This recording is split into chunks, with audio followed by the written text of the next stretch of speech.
Hey y'all, it's Indigo here, coming at you with the first match of Week 3 in Season 6 Grand Arena, and look who I'm up against today. I think this is pretty interesting because I wondered how I would stack up against this guy. He's a tactical genius, so I wanted to see how his defenses would be and see what I could do. Let me show you guys the board here. He set pretty much what he typically does. I did my homework, and maybe y'all watch his streams, but apparently he loves his Grievous team. He's got some bugs for me.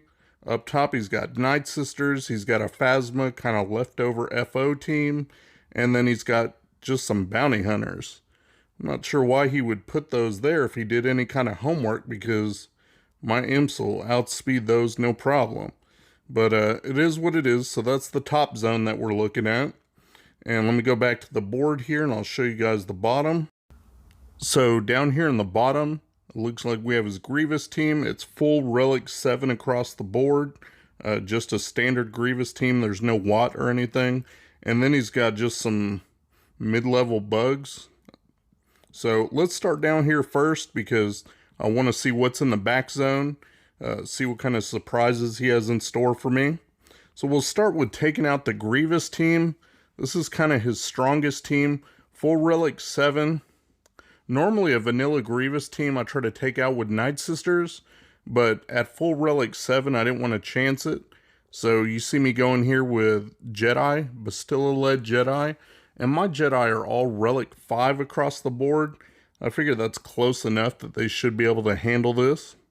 Unfortunately, my Jedi are clocked for taking out a Darth Revan team, so the turn order is a little bit different when going against this Grievous squad. I haven't been using this against Grievous in quite some time, so had to kind of figure it out as I go, and the turn order isn't where I'd like it to be. But there we go, just throw a direct focus on B2, start trying to get him down and out of the way, and keep buffing Yoda and trying to get Yoda to do some max damage. Now that B2 is gone, it's just a matter of killing time, kind of waiting for that next direct focus. You know how this goes. And taking out this guy's Grievous. So we'll keep killing time, kind of going after B1 when I get the chance to lower some stacks on there. Right now I'm trapped behind Taunt on Magna, so nothing I can do. Gotta hit Magna. And there went Droideca's hit, but it looked like Jolee took it like a champ. So as long as Jolee doesn't die, I'm sitting in good shape. That's the only thing that's really going to mess me up, is if he gets a big hit on my Jolee and I can't bring anybody back. See, there went my Jedi Revan, so that's not off to a great start, but it's manageable. Jolee's up, I can go ahead and bring him back right away, and I do, and thankfully I'll get another turn here, so I'm stuck behind Taunt still. Now I can heal him up with Hermit Yoda, so that's good. You don't want to leave him low for too long, otherwise he's just going to get targeted again, and you have to revive him again. So right here I was debating on what I should do, and who I should swap some turn meter with. If I did that, I figured it would kill off Magna, and it did. So I got to tank out one more hit. Now I'm trying to make sure that I don't get killed by Droideka there. He's marked, and he did go. That's fine. He didn't kill my Jolee. Now I got direct focus up. I can throw that on Grievous, and it's business as usual. So that's what I'm going to do. In the meantime, I'm trying to heal up my team, make sure I can get every banner that I can possibly get, because I don't really know how efficient this guy's going to be. I don't know. I looked at his history, and he's got some pretty high banner matches, but then there's other matches where he didn't do so good. So I'm not really quite sure how high he can score, but I want to try and give him as narrow window as possible for when he does his attacks. So here we go, still on Grievous, still trying to get Yoda to do his thing, do enough damage to knock him out. In the meantime, trying to heal up, get protection up, all that good stuff, just to try and get as many banners as I can. Finally got Grievous out. Now it's time to keep working on those stacks and making sure I don't get a big hit on Droideka. So we'll just take him out if we can real quick. Spread some buffs around. Again, trying to just make sure everybody's healed up, got some protection, just anything I can do to increase my banner gains. So that's what I'm doing, but I don't have a lot. There's not a lot I can do to get protection back, so I'm kind of stuck where I'm at. Did everything I could to make sure everyone's at full health at least. So 57 banners against a full Relic 7 Grievous. I think that's good. Next up is his Geos. Again, I thought about using Nightsisters because they're a sure counter to Geos, but you'll end up with about 55 banners. And so I didn't want to do that. I had some bad luck in the last territory war where I went in with Traya and Scion and they took out my Traya, and it makes Scion just time out because he can't do anything. And I was hoping that wouldn't happen here. Now it makes me a little bit wary to kind of do this with the duo. But it worked out. You can see once they start hitting Scion, they're going to be trapped behind Pain. So then they can't take Traya out anymore. He's got his Held by Hatred, do the AoE that will knock a couple out. And now I can just get a big hit on Alpha. He's gone. And now it's just cleanup. And I don't have to worry about Traya dying, Scion dying. There's no one that's going to take him out at this point. So he's got full health. She's got full health. It's decent banners. You don't end up losing a character if you go in with 3, 4, or 5. So 61 banners there. I think I'm doing pretty good efficiency-wise. I've got some good stuff saved for the back, so I wanted to see if he had Gas and Darth Revan back there, and he does not. He put his Darth Revan down, but he saved Gas and put Padme instead, and that's fine, because these counters will work interchangeably. So I'm not really worried about that. Kind of glad he put Padme and Darth Revan down, because that's less he'll have to use on offense. You can see his Darth Revan team is the weaker version. He's got some Gear 12s in there, and he also doesn't have Bastilla Fallen. And his Darth Revan is slower than mine, so this is going to make it super easy for me.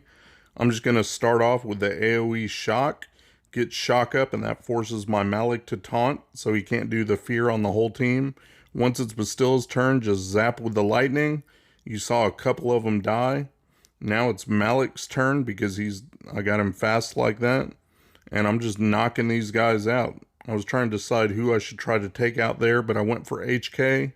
So took him out, got Malik to deal with, and I got my own Malik up. So I was trying to see if a life drain would do anything. They don't really do anything except increase the stacks of that special buff you get.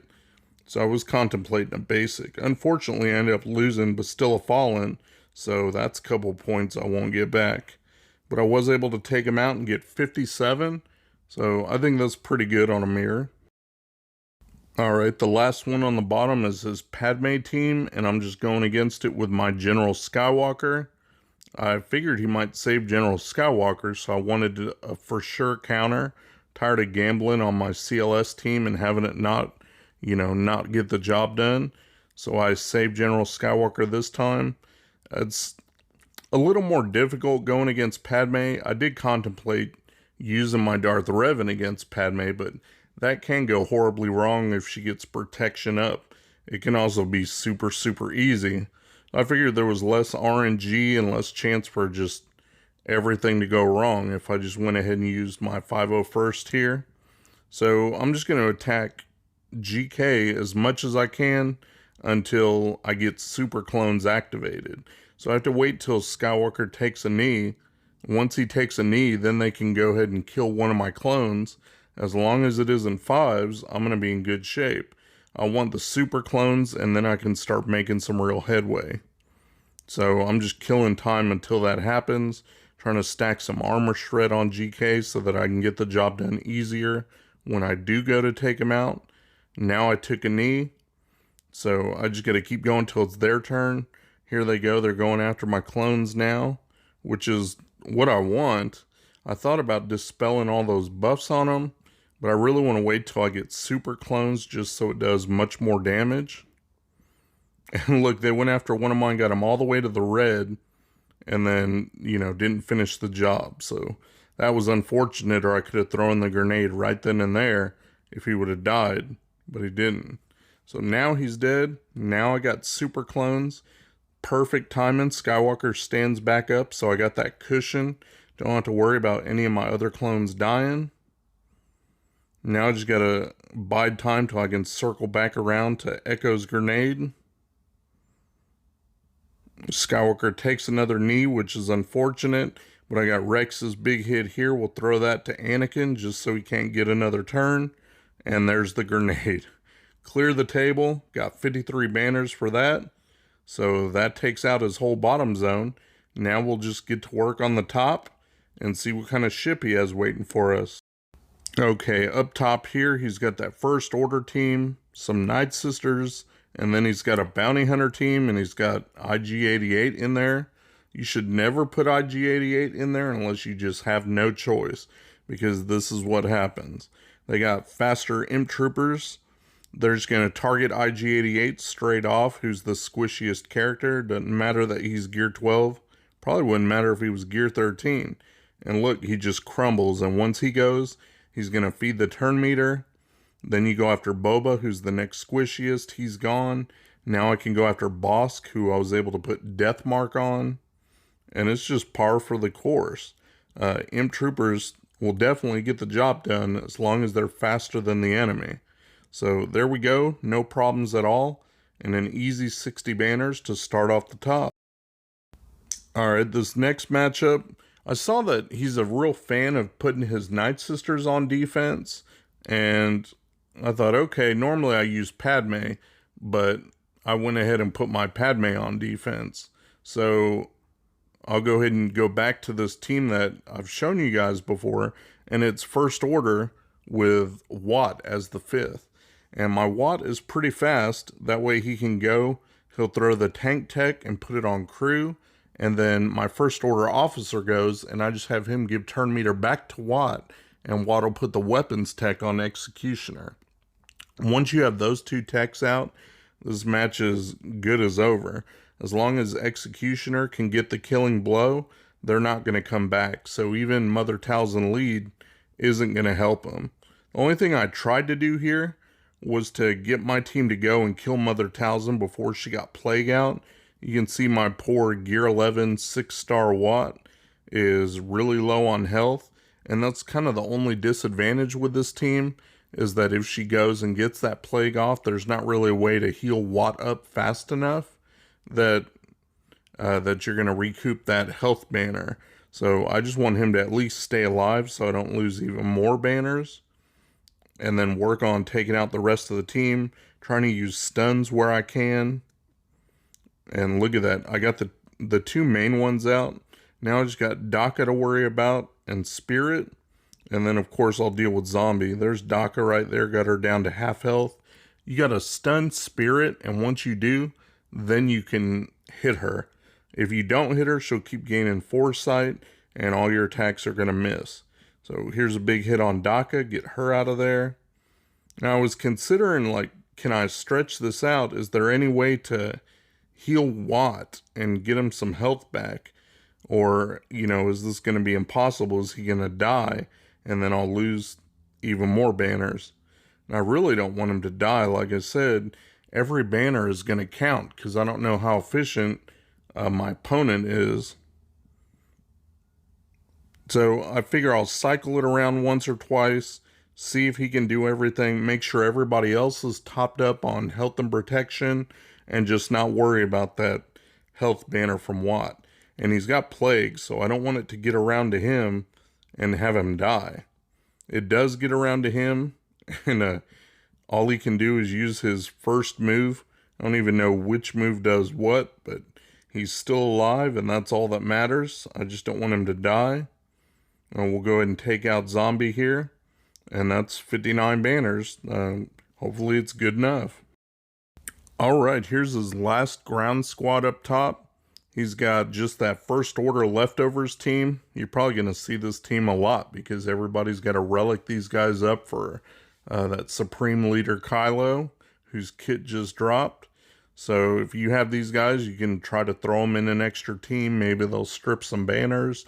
That's what I was worried about here because they do have AoEs, and I didn't want them to go and take just a little bit off everybody and get stuck with 55 banners. So I went in undermanned, and I brought Thrawn as a 4th, just for his fracture and to be able to top up protection if it was needed to get protection back on a couple of those guys.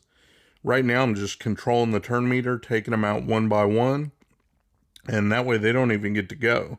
So I don't have to worry about that. I get my full 61 banners for that. It's the best ground game I can play, I think. And now it's on to my weak spot, the fleet. And he set his negotiator in back. Thankfully, it's only a 5-star negotiator, so not as bad as it could be, but fleet is where I struggle. I was able to pick up 58 banners in a mirror against his negotiator. I'll be happy with that because I almost lost. Like, I'm not going to show the whole video here, but there was a move where his side did an AoE that killed both of my damage dealers. So I'm just thankful to kill it in one and got 58 banners. Final score on my side is 19-19. That's the absolute best I can do. So if he can beat that, more power to him. As of now, he hasn't gone yet, but I think he's doing a live stream later. So hopefully we can tune into that and see his side of things and see how it goes. See if I can get this win.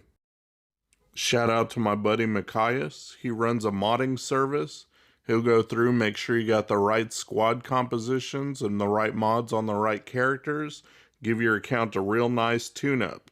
I'll put the link to his Discord in my description. Go ahead and check him out. Tell him Indigo sent you. Thanks for watching my video, guys. If you enjoyed the video, please give me a thumbs up, subscribe, share your comments down below, and hopefully you'll check out my other videos on my channel. Peace.